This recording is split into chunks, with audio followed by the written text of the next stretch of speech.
Siapa yang dah miliki 50 gram hari ini sebenarnya sudah mempunyai sekurang-kurangnya 31,000 dalam simpanan. Dan siapa yang memiliki 100 gram emas, hari ini simpanannya bernilai lebih RM62,000. Persoalannya, kenapa emas membantu kita menyimpan dengan lebih mudah? Sebab apabila anda tukar duit kepada emas, sebenarnya anda telah mengalihkan duit tersebut ke dalam bentuk yang sukar untuk kita belanjakan.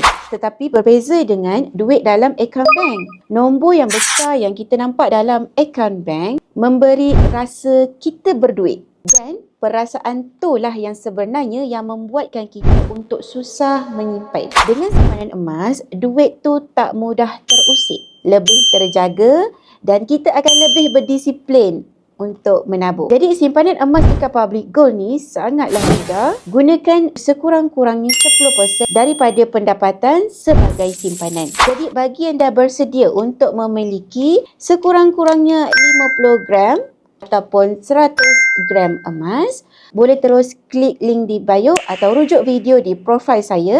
InsyaAllah saya akan bantu tuan-puan sebaiknya.